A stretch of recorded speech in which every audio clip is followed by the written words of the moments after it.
sometimes he steps in as our trivia host as well. Chaz, do you like hosting trivia? No. Great. So I'm gonna stay and keep doing that. Speaking of trivia, it's coming up 12 minutes from now for $500, which means it's time for me to give away a trivia answer. Question 8. Do you know it? You definitely don't know it because I haven't even asked you the question yet. So this is how this is gonna work. I'm gonna ask you question 8. You're gonna attempt to answer, but this is just a practice question. You don't actually get any points or money or lose anything this time around, just to get you warmed up, and then I'm gonna reveal the answer. And then you have question 8 for tonight's game. So let's see how you do on question 8. Let's get those brains into gear. How many syllables are there in the full name of the medical condition commonly known as TMJ? How many syllables are there in the full name of the medical condition commonly known as TMJ? So you would have to know TMJ. And I don't want to say it too, but we know what it is, right? We know like what it is. People don't actually spell out the entire word or words normally because TMJ is much easier to say, but it's like that jaw tension, right? Oof, I know, I wear a mouth guard every single night because I grind my teeth. So if you were to spell out, I mean, technically you don't have to spell it, but like sound out the word, how many syllables are there in that one? All right, we got 29% of you saying 5 syllables. We have 46% of you saying 9 syllables. And then we've got 28% of you saying 11 syllables. Okay, so ready? Here's your word. I only have 2 hands. I wasn't sure what to do with them. Okay. Temporomandibular joint dysfunction. That's 11 syllables, friends. Temporomandibular joint dysfunction. Temporomandibular joint dysfunction. There you go. 11 is your answer. Ooh, only 18% of you got that. I'm so happy we gave you that one. That was hard, right? I don't know if I've ever heard the full wording of TMJ. All I hear is TMJ, TMJ. I've got TMJ, but there you go. Now you know the full one. I mean, I don't expect you to remember that, but now you know it has 11 syllables, and you're that much closer to winning trivia tonight. So how about that? All right, but let's say you're like, Sarah, I still don't stand a chance at trivia. Like, I'm not very good at trivia. Well, in that case, you should be posting to display because that's how you're going to earn money without knowing all these random bits of trivia.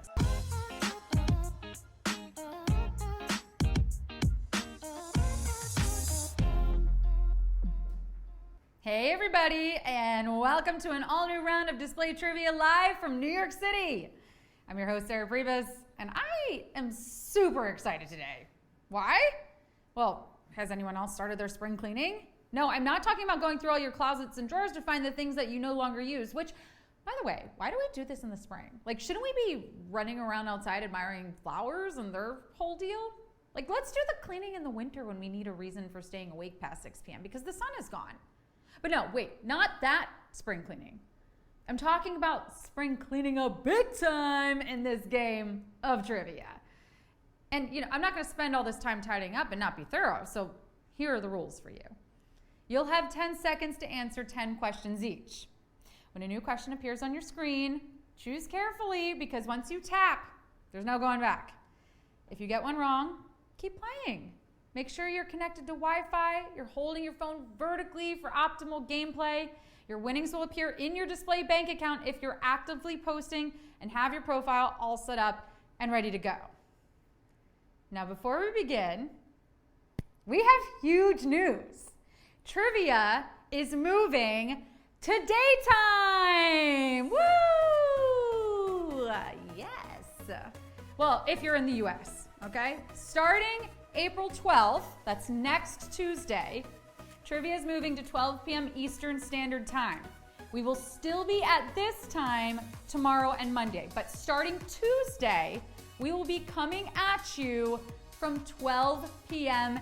Eastern, okay? So check what time that is for your city, and we will see you then. Now, a quick practice question to get you in the right headspace. Would you rather make a clean sweep, sweep it under the rug, or win a sweepstakes? Which one? I mean, too much sweeping, not enough vacuuming if you ask me. Like why sweep when I can have my assistant, iRobot, do the chores? because she's going to eventually take over my apartment and kick me out. And in New York, tenant rights laws agree that that's legal. She's okay. Oh my gosh, I'll sweep. 40, nope, 37. Wow, that's changing wildly. 44% of you said make a clean sweep. And yeah, now no more putting this off. Let's put some elbow grease into it. It's time for display trivia.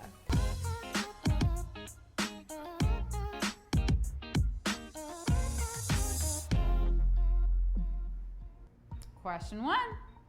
The famous sign overlooking Hollywood in Los Angeles spells what? Welcome, slippery when wet, Hollywood. The famous sign overlooking Hollywood in Los Angeles spells what? Welcome, slippery when wet, Hollywood. Well, well, well. If it isn't another obvious answer here at question 1. A lot of classics are getting updates these days, so I'm sure that the Hollywood sign is not too far behind. And when it finally does get a revamp, I have a list of things that I think might really work on that hill, okay? Don't text your ex. I mean, that's always sound advice. Ooh, what about treat yourself? Classic quote and good advice. But you know what? For now, if it ain't broke, don't fix it. Yeah, okay, yeah, maybe we shouldn't touch it. And look at 94% of you going for broke today. Question 2. The place on social media that displays biographical information is called what? Tab, profile, inbox. The place on social media that displays biographical information is called what? Tab, profile, inbox. Hey, display. You like that we wove that into this question, don't you? Now, do not ask your dad to find one of these or update it, okay? Especially while any sort of game is on. Like, he might be playing solitaire on his iPad, but make no mistake, that man is terrified of computers. Look, Dad, it's easy. Just drag and drop the file. Well, no, use the mouse. No, not an actual mouse, Dad. Use the cursor to move the arrow. No, click it. Click. Dad, click it. You know that book, If You Give a Mouse a Cookie and He Keeps Wanting More Stuff? Well, there needs to be one called If You Give a Dad a Flash Drive and He Keeps Destroying Things. A profile is the right answer. And yours better be filled out if you're gonna win any money in this game, which 97% of you are getting closer to doing. Well done. Question 3. A new Netflix reality show hosted by Mikey Day asks contestants to determine if items are actually this: slime, cake, alive. A new Netflix reality show hosted by Mikey Day asks contestants to determine if items are actually this: slime, cake, alive. I really feel for the contestants on this new show because it's so hard to tell what things are sometimes. You know, like, I'm always getting stumped. Like, I don't know, CAPTCHA, is that an S or a 5? You know, maybe I could tell if you didn't put all those scribbles on top. And like, what about the CBS logo? Like, is that an I or is it a Muppet going, ah? I mean, I'm not even going to attempt to locate the differences between Jessica Chastain and Bryce Dallas Howard. Like, that is literally the same actress. But this new Netflix show came out of that social media trend a few years back, and it's called Is It Cake? Display trivia, by the way, it's not cake, but it's a good guess. For 4% of you that chose alive, I'm scared. That would be a messed up show. But 91% of you, well done. Cake it is. Question 4. Which of the following celebrities is known for wearing leg warmers? Olivia Newton-John, Elvis Presley, Britney Spears. Which of the following celebrities is known for wearing leg warmers? Olivia Newton-John, Elvis Presley, Britney Spears.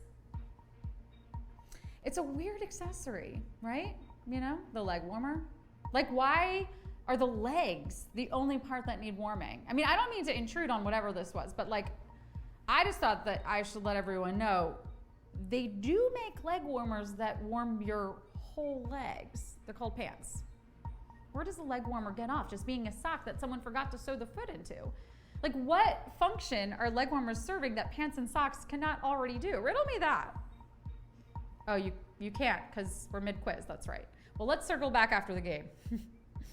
Leg warmers were huge with jazzercise folks. Olivia Newton-John wore them for her song Let's Get Physical, but 91% of you are getting quizzical. Question 5. Amazon Prime's most recent version of Cinderella starred what pop singer? Camila Cabello, Ariana Grande, Dua Lipa. Amazon Prime's most recent version of Cinderella starred what pop singer? Camila Cabello, Ariana Grande, Dua Lipa. You can never have too many versions of a classic fairy tale, especially ones with a famous musician as the lead. Which is why I say, why not remake all kinds of classics with modern artists? Billie Eilish's Sleeping Beauty. I mean, I don't know if she sleeps a lot, but I feel like she poses a lot with her eyes kind of half closed, all sultry. Yeah? Machine Gun Kelly is the prince in that. What, you think he can't take down an evil queen? He's literally named after a weapon. Camila Cabello and Billy Porter star in this version of Cinderella, though, and 79% of you kind of starring in this game right now. Halfway there. Question 6. A type of this gourd produces seeds known as pepitas. Zucchini, pumpkin, butternut squash. A type of this gourd produces seeds known as pepitas. Zucchini, pumpkin, butternut squash. Yum. Seriously. You know, contrary to popular belief, not only birds and squirrels like seeds. They can be pretty tasty in human food too. I mean, half the ingredients on an everything bagel are seeds. And that bagel, ooh, it has everything. You know, and I'm always finding seeds in all kinds of places, like my teeth, and those packets that you shake around in Home Depot and buy thinking that you're gonna start a garden, but then you lose them the moment you get home. Ah, yes. But you know, it looks like someone planted the seed for the right answer in your minds because 93% of you got it. A Cinderella question and then a pumpkin question? Cute. Question 7. All of the following words are examples of the subordinate lap, except stressed, desserts, deserts. All of the following words are examples of subordinate lap, except stressed, desserts, deserts. Some more. Simo. Simo what? I don't want to see more. I want to see less. That word is too long. A few other things I'd like to see less of too while we're at it. You know, the trolls in my comments section, not on display, not on display. The calories listed next to desserts. The inside of my junk drawer, I don't need to see all that. No way. Subordinate lap is a set of words that when the order of the letters is reversed, takes on a new meaning, AKA desserts and stressed. Other examples, God and dog. And here's a fun fact for you. Subordinate lap and palindromes are a subordinate lap. Crazy. It's crazy. 90% of you got that. Question 8. How many syllables are there in the full name of the medical condition commonly known as TMJ? 5, 9, 11. How many syllables are there in the full name of the medical condition commonly known as TMJ? 5, 9, 11. Does anyone these days not have TMJ? I mean, I wear a mouth guard every night. It's a symptom of stress. And we're all stressed, right? I mean, if you're not stressed, I have a question. What? How? Do you have one of those meditation apps just blasting on repeat? Do you just walk around with the acupuncture needles in you all day long? Another acronym that I feel like everyone has these days is IBS. And everyone wants to talk about their IBS, to which I say TMI.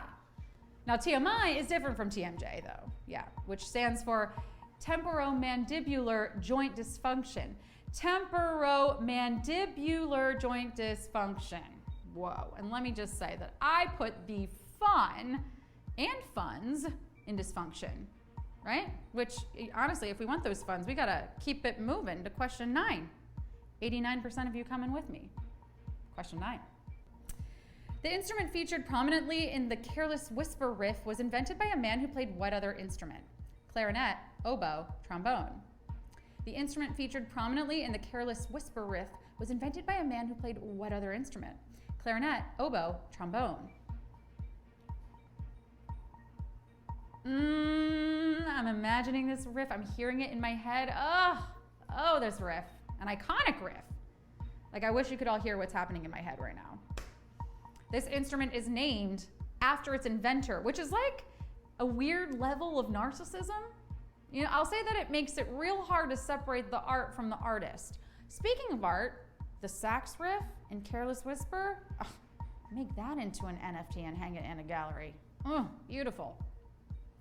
Adolph Sax played flute and clarinet. But I guess deep down, he just knew the people wanted more. And we are so close to more money, especially for the 90% of you who just got that right. It's time for the final question. Question 10. The Roku screensaver designed by Kyle Jones of A City Skyline contains all of the following movie Easter eggs except Death Star, Seattle Space Needle, Hogwarts Castle. The Roku screensaver designed by Kyle Jones of A City Skyline contains all of the following movie Easter eggs except Death Star, Seattle Space Needle, Hogwarts Castle. Roku City. Everyone loves a good trip to Roku City. But you know what they say about Roku City? What happens in Roku City stays in Roku City, which is pretty easy because it's small. You can get through all of Roku City in like 3 minutes, but you can scroll through while you finish that phone call with your mother forever. And I have to wonder, who runs any of the news outlets in Roku City? Because there is literally so much going on all at once. Pretty sure that there's a volcano erupting and also a giant robot attack. The artist rendering of this imaginary place is full of Easter eggs, right? You've got King Kong, Titanic, Death Star from Star Wars, the Seattle Space Needle from Sleepless in Seattle, but no Hogwarts Castle. Nope. None at all. 80% of you got that final one. Did that make you a winner? If so, shout yourselves out in the chat. I'm excited to see how many winners we've got. Woo, we got one game left this week. You did it. Bravo, you came. You slayed. You displayed your knowledge, and you are going to get paid, especially if you just won. Yeah, if you didn't win, if you didn't answer all of those 10 questions correctly, then you actually don't get to take home any money. But you can come back tomorrow. 470 of you did win bronze medalist, 10 out of 10. I mean, shout out those other scores too. We don't all get 10 out of 10s, right? Bite me, I came, I saw, I lost. You came, you played, you lost, right? You did more than just see, I think. Ashnor Cower won. Cowpode got a 4 out of 10. Oh no, study won. Some of these people, how do you win every single night? Do you just take the rest of the hours of the day and study random bits of trivia? I am so confused how that's even possible. Ravi Footwear won. Mac Jose got a 10 out of 10. Newness Wendy got a 6. I'm rooting for you, Newness Wendy. One day you are gonna get it. China Thug out on 10, chose Space Needle. No. Jenny Girl, a win, your 3rd win. How exciting. Maya 2 got a 10 out of 10. Tony 24 Mark got a 10 out of 10. Oof, Capper 7, former clarinet player, out on a sax question. That's gotta hurt. Well done, everyone. Len got a 10. Artsy got a 6 out of 10. It's a D, it's okay. You came, you showed up. Again, we're doing this tomorrow, same time, 8 p.m. Eastern. For now, we got another Monday game at 8 p.m. Eastern, then we're switching it all over to 12 p.m. Eastern on Tuesday, next Tuesday. But friends, you don't worry about that. Tonight you rest up, and I'll see you back here tomorrow on display.